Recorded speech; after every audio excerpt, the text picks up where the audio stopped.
Netflix's Wayward is climbing the streaming charts and ruffling feathers, all while subtly conveying a powerful and surprisingly controversial message. This miniseries is created by comedian Mae Martin, who stars as Alex Dempsey, a cop who moves to a small town called Tall Pines with his wife in the early 2000s. Before long, Alex realizes that the entire town, as well as the residential school, is all part of a cult.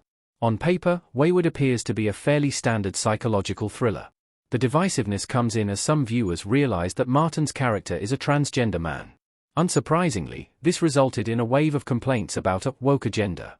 This is furthered by the fact that Alex's transgender status isn't overtly connected to the central plot of Wayward, so many have called it unnecessary. Of course, in reality, there needs to be no justification for transgender characters in media. Representation is important, regardless. However, I began to notice a subtle theme while watching Wayward. For a moment, I thought that Tall Pines Academy was going to be a metaphor for conversion therapy.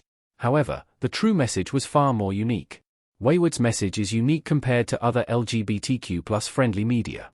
Mae Martin and Toni Collette's characters looking at each other in Wayward. The overt overarching theme and lesson of Wayward revolves around how we, as a society, treat troubled teens.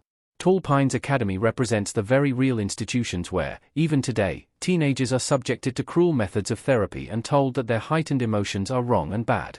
Wayward brings this issue front and center, but how do the LGBTQ+ characters come into play? As previously stated, I had expected Wayward to utilize Tall Pines and Alex's character to confront schools and camps that aim to strip away queerness. However, the series instead emphasized that Tall Pines is highly progressive in this regard. Alex isn't looked down on because he is transgender, and his relationship with Laura is never challenged. Alex himself questioned a gay Tall Pines resident about whether the academy had tried to cure him, and he was told instead that the institution encourages teens to be themselves, queer or not.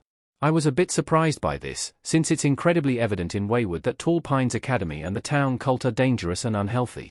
They are progressive, but they're still the villains. Of course, Wayward isn't claiming that LGBTQ+ acceptance is bad.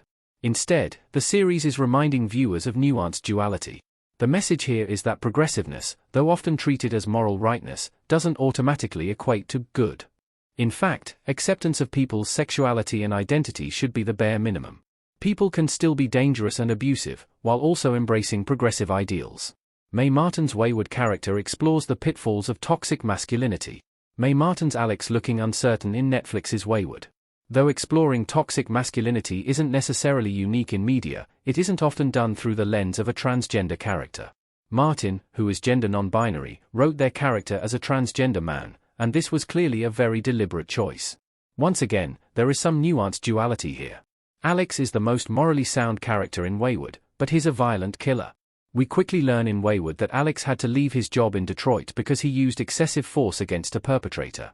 Later, when we see Alex beat two characters to death, we understand precisely what this meant. It's also revealed in Wayward that Alex's only male role model was his father, who abused his mother. The whole thing is textbook, but Alex being trans is the fresh angle.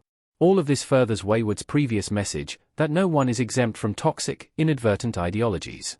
Anyone, regardless of their gender, can be negatively influenced by toxic masculinity. Anyone, irrespective of their progressive mindset, can cause harm. It's an intriguing theme, and one that society truly needs.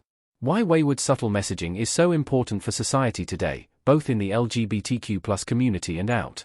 A road sign says you are now leaving Tall Pines in Wayward's finale. Ultimately, I'm delighted that Wayward didn't use its characters and themes to confront conversion therapy. Let's face it, the people who made it through Wayward don't need to be told that conversion therapy is bad. Chances are, if they didn't turn the show off in episode 1, they are already accepting of queer identities. Instead, Wayward used these different elements to present LGBTQ+ viewers with important and relevant messaging. In today's world, it's relatively mainstream for businesses, schools, and communities to be LGBTQ+ friendly. However, it's far too common an experience to suddenly discover that there is supreme ugliness hidden behind the progressive mask. Sometimes, believing that signaled progressiveness equals safety puts LGBTQ+ people in danger. Inversely, it's common for people both within and outside the community to think that their moral work is done if they are progressive. If they get everyone's pronouns right, then they must be a good person. Wayward subtly points out that dangerous, backward thinking can come from anywhere. It's each individual's job to reflect and keep doing the work.